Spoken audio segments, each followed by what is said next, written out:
É 8 de maio de 2020, está começando mais, trazendo os principais destaques, tudo que é notícia no Brasil e no mundo a partir de agora. Vamos às manchetes.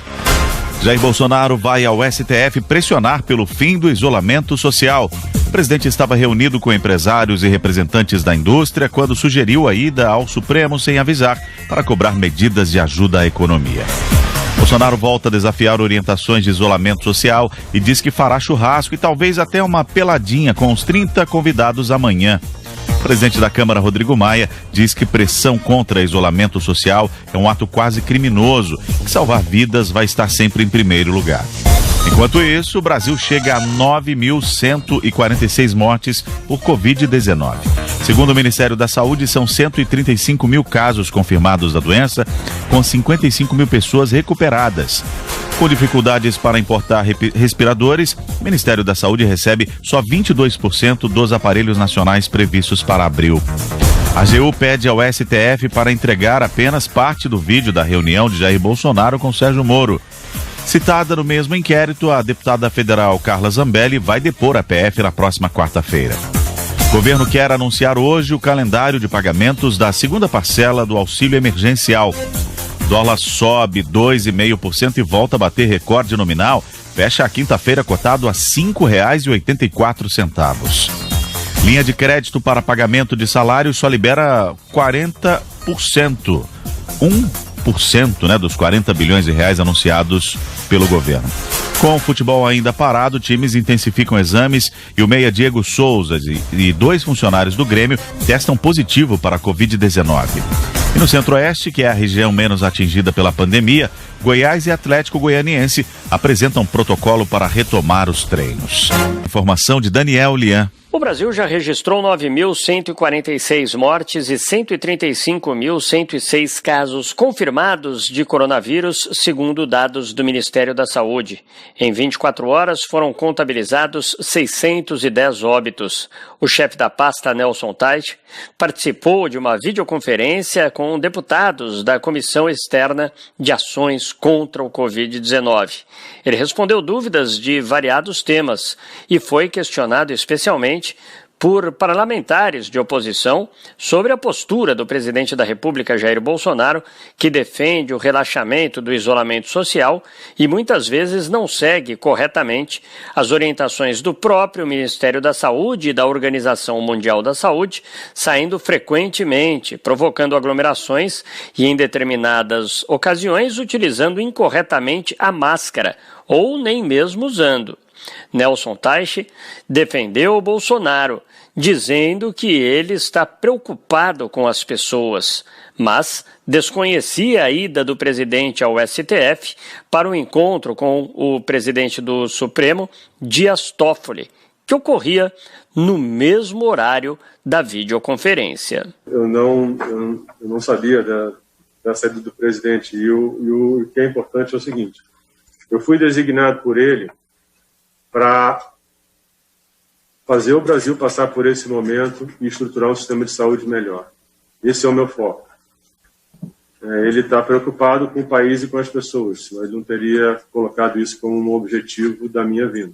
Sobre a necessidade de lockdown, a proibição de circulação, ele acrescenta que vai depender da necessidade de cada região. A gente tem desde medidas mais simples, que vão passar principalmente por distanciamento, higiene das mãos, o álcool em gel, a máscara, até situações em que você vai ter que ter o lockdown. O problema é que não dá para trabalhar essa discussão como se o lockdown fosse a essência de tudo. O que a gente não pode é transformar isso numa discussão política. Eu tenho comentado isso o tempo todo. Isso é uma discussão técnica. Isso vai variar de acordo com as diferentes regiões do país, com as diferentes momentos no tempo de cada região. Devido à nomeação de militares para a pasta da saúde, houve uma interrogação sobre sua liderança à frente do cargo. Ele foi enfático. Eu, como ministro, sou líder disso tudo. Embora possa existir militares, outros profissionais, a liderança é minha. Sou eu que vou defender o Norte e vou desenhar como é que todos vão trabalhar como um time, como é que a gente vai unificar, não deixar que coisas aconteçam de forma independente e ineficiente, atrapalhar a fragmentação. e ter uma estratégia de trabalho muito clara no curto, no médio e no longo prazo. Isso tem que ficar muito claro. Neste momento de contratações emergenciais, órgãos fiscalizadores são essenciais no monitoramento a fim de garantir que o recurso seja bem empregado. A gente só discute saúde, Covid, o que a gente está fazendo para ajudar o sistema.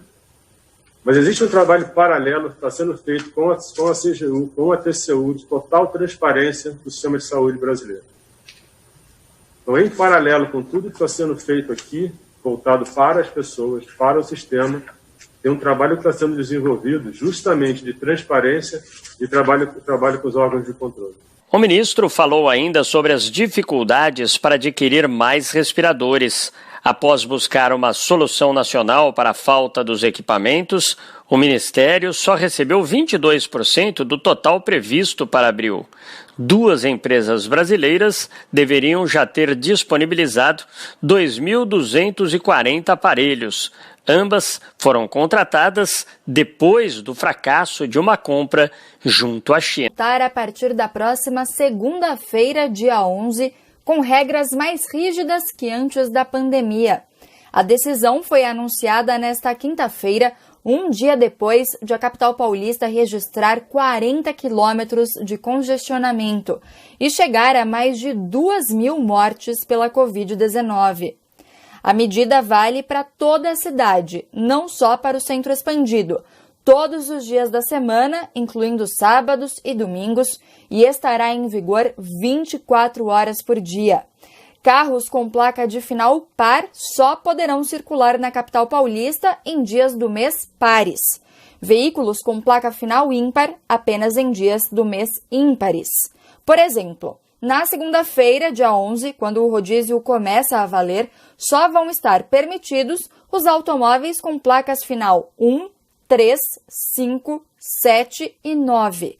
No dia seguinte, terça-feira, dia 12, podem circular os carros com placas final 0, 2, 4, 6 e 8. Segundo o prefeito Bruno Covas, momentos extremos exigem medidas extremas.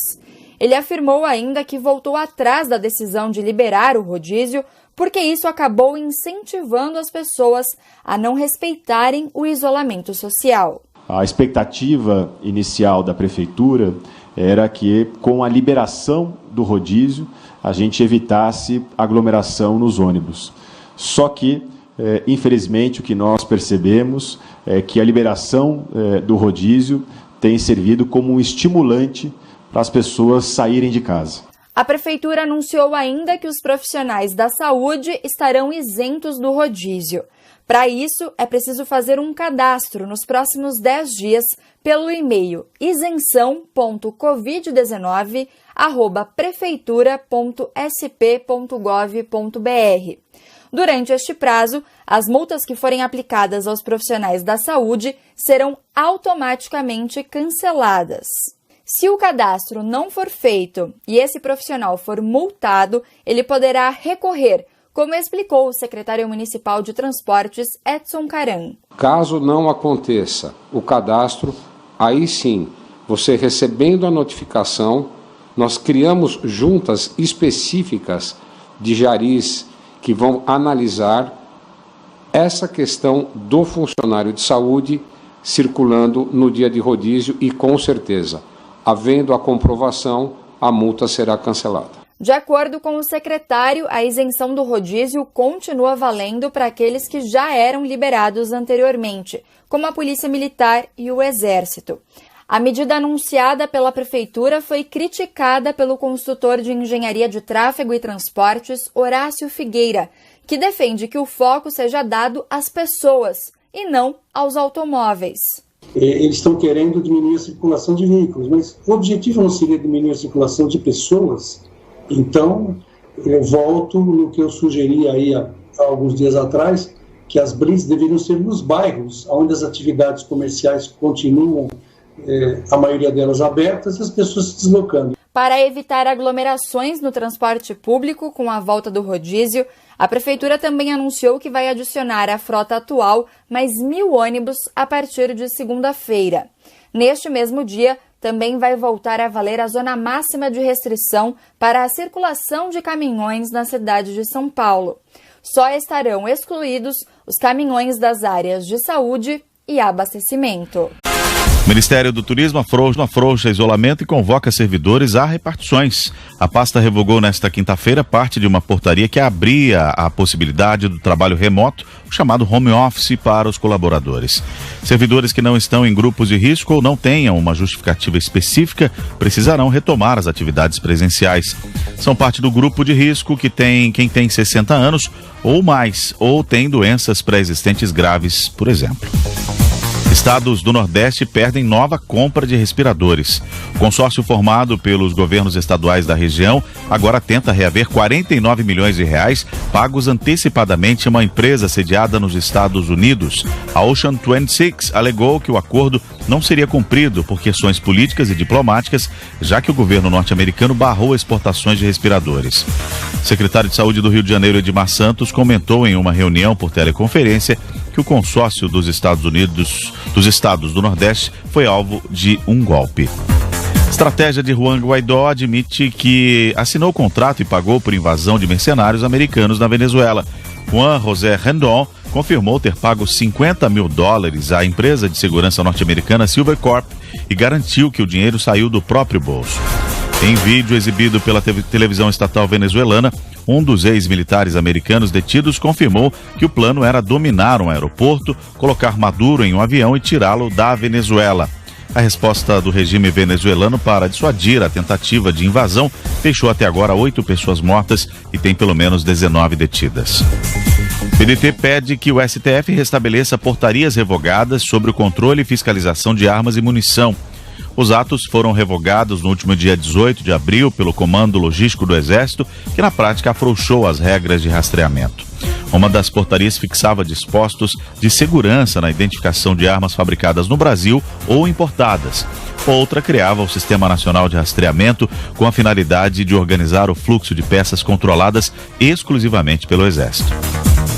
Empresas contrataram só 1% da linha de crédito de 40 bilhões lançada pelo Banco Central para ajudar no pagamento de salários. De acordo com o BC, essa linha de financiamentos já beneficiou 304.901 trabalhadores com carteira assinada. O dinheiro é pago diretamente aos funcionários, sem intermediação das empresas, e cada colaborador pode receber até 2 salários mínimos. No fim de março, o Banco Central lançou um programa para oferecer empréstimo para pequenas e médias empresas pagarem salários por até 2 meses. Suécia chega a 3 mil mortes por coronavírus. Já os casos confirmados da doença no país saltaram para 24.623. De acordo com a Agência de Saúde Pública, a Suécia ainda tem capacidade para atender os enfermos. Com 10 milhões de habitantes, a Suécia adotou uma medida menos drástica que os vizinhos para conter o avanço do coronavírus. Brasil iniciará testes com medicamento de artrite na luta contra o coronavírus. O tratamento será feito com o Tocilizumab em um grupo de 150 pacientes hospitalizados por Covid-19 que tenham alterações específicas de saúde. A iniciativa é de que um grupo de hospitais privados que formam a coalizão Covid Brasil.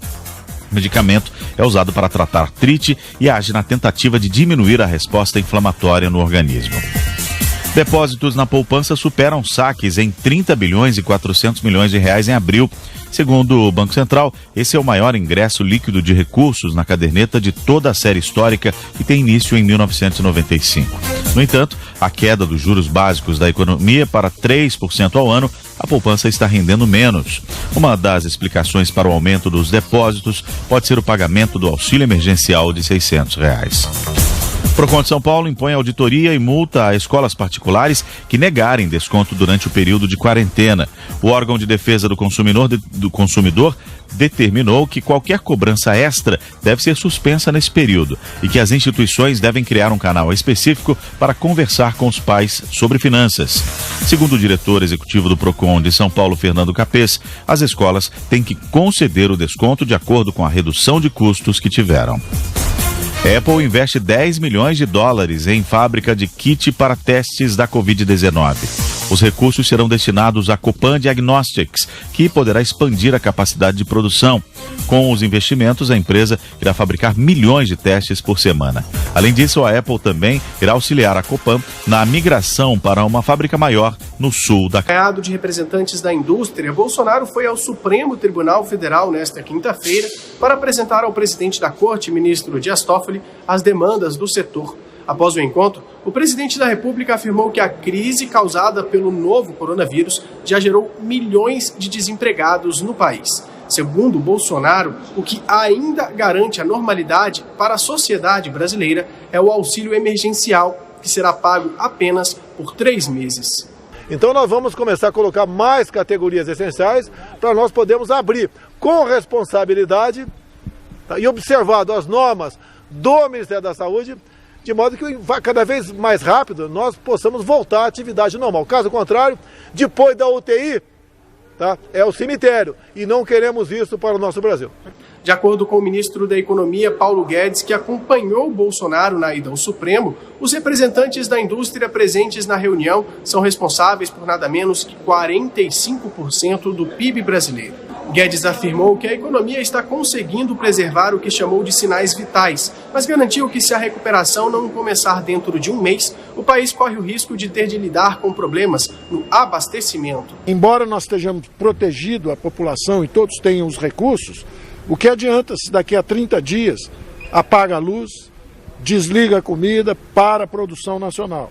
Então o alerta que eles deram é muito importante, que é o seguinte: olha, embora haja proteção, o povo ainda tenha o dinheiro na mão, daqui a 30 dias pode ser que comecem a faltar nas prateleiras, pode começar a faltar e desorganizar a produção brasileira. Antes de chegar ao Supremo, ainda reunido com os ministros e os representantes da indústria no Palácio do Planalto, Bolsonaro assinou um decreto, incluindo o setor da construção civil no rol de serviços essenciais. Na prática, isso quer dizer que os empresários e trabalhadores da área poderão trabalhar independentemente das restrições impostas por prefeitos e governadores. Após ouvir a demanda do governo e dos industriais, o ministro Dias Toffoli lembrou que a Constituição garante independência aos entes federados, que cabe à União promover um trabalho coordenado para garantir a retomada da economia, como defende o governo. Já está chegando uma situação que as pessoas já querem sair, então tem que ter essa saída de uma maneira coordenada. Eu penso que é isso, e aí é fundamental uma coordenação com os estados e municípios. Nós temos uma Constituição que garante competências específicas para os entes da federação, né? E foi isso que o Supremo tem decidido. É bom lembrar que a maioria dos estados tem estendido as medidas de restrição adotadas após o início da pandemia, e alguns têm tomado medidas mais rígidas. A Justiça, inclusive, tem determinado o chamado lockdown em alguns locais onde a Covid-19 se espalha com mais velocidade e a estrutura de saúde está próxima de entrar em colapso. O próprio ministro da Saúde, Nelson Teich, deixou claro na última quarta-feira que as medidas de isolamento precisarão ser endurecidas em algumas cidades para evitar um aumento descontrolado no número de casos no país. De Brasília,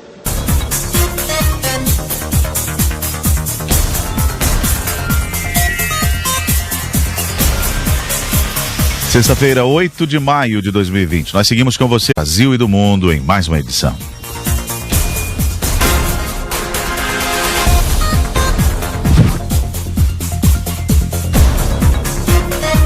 Jair Bolsonaro vai ao STF pressionar pelo fim do isolamento social.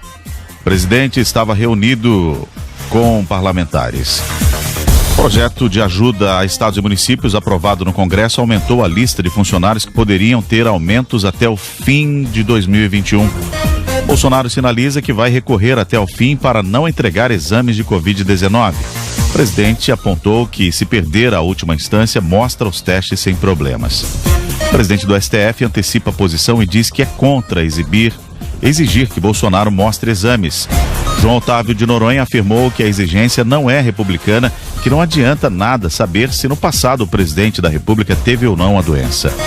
Após onda de críticas, o Ministério Público dá 48 horas para a Prefeitura de São Paulo explicar novo rodízio de veículos durante a pandemia. A partir de segunda-feira, carros com placas de finais pares só podem circular em dias pares, enquanto os veículos de placas com finais ímpares só podem estar nas ruas nos dias ímpares. Pelo Brasil, pacientes continuam morrendo em hospitais sem vagas, em UTIs e sem acesso a respiradores. No Recife, a fila de espera chega a uma semana, situação que se repete em Manaus e em outras cidades pelo país. Fortaleza começa hoje o regime mais duro de isolamento chamado lockdown.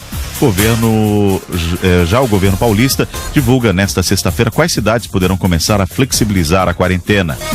Editorial da revista científica The Lancet faz alerta ao presidente Jair Bolsonaro durante a pandemia. A publicação britânica, que existe há 196 anos, afirmou que o presidente pode ser a maior ameaça ao país e que ele deve mudar drasticamente de rumo ou terá de ser próximo a sair. Polícia Federal indicia Aécio Neves e mais 11 pessoas em investigação sobre superfaturamento na obra da sede do governo mineiro. O inquérito apura crimes como corrupção, desvio de recursos públicos e falsidade ideológica, mas o deputado federal e ex-governador nega qualquer irregularidade. O Congresso Nacional promulga a emenda do chamado Orçamento de Guerra. A proposta separa do Orçamento Geral da União os recursos destinados ao combate ao coronavírus. Com o país todo de olho no coronavírus, o índice de vacinação contra a gripe está abaixo do esperado. A segunda fase da campanha nacional de vacinação termina hoje, com apenas 36% do público-alvo protegido. Crise faz a Petrobras ter gasto extra de $1 bilhão por mês. A diretora financeira da estatal, Andréa Almeida, explicou que os preços mais baixos e a queda na demanda afetam significativamente as receitas da empresa. A ONU pede imunidade contra o vírus do ódio que vem crescendo durante a pandemia. O secretário-geral das Nações Unidas, Antônio Guterres, pediu mais solidariedade e fez um apelo a líderes mundiais para que acabem com esse tipo de discurso. Leonardo Martins. Cientistas consideram que o SUS está sendo fundamental para impedir uma crise ainda maior causada pelo coronavírus. Essa foi uma das conclusões do evento Marcha Virtual pela Ciência, que teve a participação de pesquisadores do Brasil e foi organizado pela Sociedade Brasileira para o Progresso da Ciência. Com o avanço implacável da Covid-19, os cidadãos brasileiros puderam contar com hospitais públicos do Sistema Único de Saúde. Mesmo assim, segundo a presidente da Associação Brasileira de Saúde Coletiva, Gulnar Azevedo e Silva, o SUS tem muito que melhorar. O que fica muito claro é que o Brasil, hoje, é capaz de mostrar competência, capacidade de resposta rápida à situação que a gente está vendo. Agora, ao mesmo tempo que isso aparece também que o Brasil tem uma força que poderia estar respondendo melhor a necessidade hoje de atenção à população, que é o Sistema Único de Saúde, nosso sistema universal, né? Que tem mais de 30 anos e que está sendo hoje demandado para dar suporte, mas para garantir toda a estrutura de atendimento aos pacientes e enfrentamento da epidemia. Mais do que apenas o sistema de saúde, a ciência começou a ser muito mais valorizada pela sociedade. Na opinião da doutora Margarete Dalcomo, pesquisadora da Fiocruz, a pesquisa científica nunca foi tão demandada na história. Quando a gente ouve críticas a respeito do nosso trabalho, de nossas manifestações, são críticas tão apequenadas e tão sem fundamento que não vale a pena sequer serem lidas e nem mesmo respondidas. O que nós temos visto é uma enorme confiabilidade em tudo que nós fazemos, e quando nós dissemos assim, olha, nós sofremos perda de financiamento, os órgãos de fomento foram prejudicados, o Brasil está sofrendo por isso, muitas pessoas da sociedade nos procuram para entender do que se trata. Os pesquisadores da Marcha Virtual pela Ciência reforçaram o conteúdo do manifesto. Alimentos caem 3,4% em todo o mundo em abril. A informação é da Organização das Nações Unidas para a Agricultura e Alimentação. Segundo a FAO, o índice alcançou a média de 165,5 pontos no mês passado. A entidade observa que o resultado reflete os vários impactos dos mercados de alimentos decorrentes da pandemia de Covid-19. Na Itália, governadores pedem a reabertura do comércio. O pedido foi apresentado em um documento assinado pelos líderes de 20 regiões do país. Por unanimidade, eles solicitam que a abertura ocorra na próxima segunda-feira, uma semana antes do previsto. Os governadores pedem ainda o poder para definir regionalmente o cronograma de flexibilizações. preço da gasolina cai 8% nos postos em abril. Em média, o consumidor pagou R$ 4,25 pelo litro do combustível no mês passado. Entre os estados, o Paraná foi o que apresentou maior queda no valor da gasolina, de 13,85%, segundo o levantamento da Valicard. Nesta quinta-feira, o preço do combustível voltou a subir nas refinarias da Petrobras. O presidente de Madagascar sugere fitoterápico para curar e prevenir o coronavírus. Andry Rajoelina afirmou que o composto já é utilizado no tratamento da malária e da febre. Segundo ele, o estado de saúde dos doentes com Covid-19 que tomaram o medicamento melhorou em 7 dias. Rajoelina anunciou ainda o envio de caixas com garrafas do composto a outros países. Quarentena piora a pobreza e vulnerabilidade entre 2 bilhões de trabalhadores informais. A informação é de um levantamento da Organização Internacional do Trabalho. Segundo a OIT, nos países mais pobres, essa categoria representa até 56% do total de pessoas em atividade. A entidade defende uma estratégia em várias frentes para lidar com questões de saúde pública e o impacto econômico. E a fome avança nos Estados Unidos, afirma uma pesquisa da Brookings Institute. Segundo o levantamento, de 1 em cada 5 famílias do país está tendo dificuldades para comprar comida suficiente. De acordo com o estudo, muitas pessoas estão recorrendo a bancos de alimentos e a instituições de caridade. A Brookings Institute observa que a procura por auxílio aumentou em razão do desemprego gerado pela Covid-19. Os investimentos caem 8,9% em março na comparação com fevereiro. O número foi divulgado pelo Instituto de Pesquisa Econômica Aplicada. Segundo o IPEA, o resultado já reflete parcialmente os impactos econômicos da pandemia de Covid-19. A queda interrompeu a série de altas mensais consecutivas do indicador. E Japão autoriza o uso emergencial do Remdesivir em pacientes graves com Covid-19. O antiviral é o primeiro medicamento aprovado pelo Ministério Japonês da Saúde para o tratamento do novo coronavírus. De acordo com pesquisas, o Remdesivir reduz em até 5 dias o tempo de internação pela doença. Ainda neste mês de maio, o governo do país pretende autorizar o uso do Avigan, medicamento já utilizado no combate ao ebola. O brasileiro pretende manter nível reduzido de consumo após pandemia do coronavírus, diz CNI.